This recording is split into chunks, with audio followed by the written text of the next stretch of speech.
Perkenalkan, nama saya Renata Clara. Di sini saya akan melakukan rekaman video mata kuliah praktikum kimia analis, yaitu menjelaskan prosedur titraksi dan spektrofotometri beserta contoh perhitungannya. Di sini saya akan menjelaskan prosedur titrasi. Hal yang perlu diperhatikan sebelum melakukan titrasi adalah yang pertama, menyiapkan alat dan bahan titrasi. Alatnya yaitu ada buret, statif, klem, Erlenmeyer, beker gelas, pipet tetes, corong, labu ukur, gelas ukur, pipet ukur. Terus kemudian ada bahannya yaitu larutan primer, larutan sekunder, indikator Aquades. Dan yang kedua, menggunakan APD seperti latex, jas lab, masker, dan sepatu. Dan yang ketiga, memasukkan titran ke dalam buret. Dan yang keempat, memasukkan analit ke dalam labu Erlenmeyer. Dan yang kelima, menambahkan beberapa tetes indikator asam basa ke dalam analit. Dan yang keenam, meneteskan titran sedikit demi sedikit ke dalam analit. Dan yang ketujuh, menghentikan titrasi ketika warna analit berubah. Dan yang kedelapan, mencatat volume titran yang masuk ke dalam analit. Dan yang kesembilan, lalu menghitung konsentrasi larutan analit.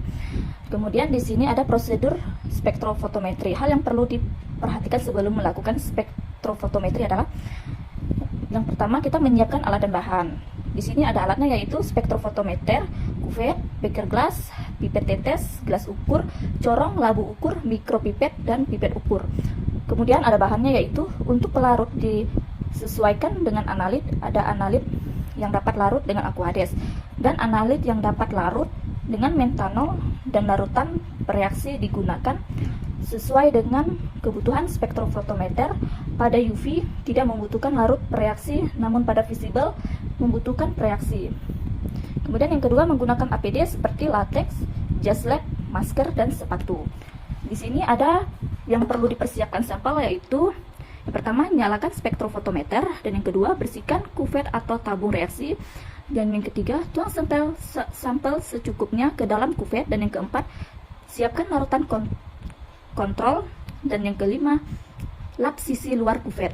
Kemudian di sini ada melakukan eksperimen. Dan yang pertama, tentukan dan atur panjang gelombang cahaya untuk menganalisis sampel pada spektrofotometri UV. Panjang gelombang yang digunakan ini 200 sampai 400 nanometer dan visible 400 sampai 800 nanometer. Dan yang kedua, kalibrasi spektrofotometer dengan larutan blanko. Dan yang ketiga, keluarkan blanko dan uji hasil kalibrasi spektrofotometer. Dan yang keempat, ukur absorbansi sampel. Dan yang kelima, ulangi eksperimen dengan panjang gelombang. Baik, di sini ada contoh perhitungan dari spektrofotometri.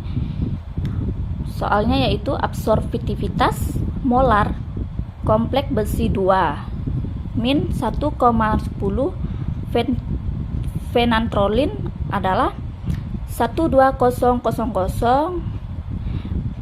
M-1 cm-1.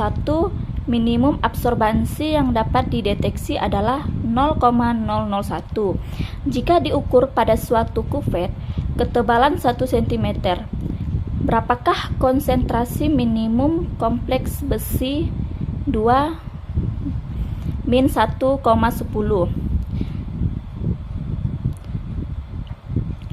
Jawabannya yaitu dengan menggunakan persamaan absorbansi sama dengan epsilon, maka A sama dengan epsilon. 0,001 itu dari soal yang dideteksi, sama dengan 1200 yaitu dari phenantrolin. M-1 Cm-1 kali 1 cm kali konsentrasi. Konsentrasinya sama dengan 0,001 dibagi 12000 M sama M-1 cm-1 kali 1 cm. Konsentrasinya sama dengan 8,33 kali 10 min 8 meter. Jadi konsentrasi minimum kompleks besi 2 min 1,10 phenantrolin yang didapat dan dideteksi adalah 8,33 kali 10 min 8 meter.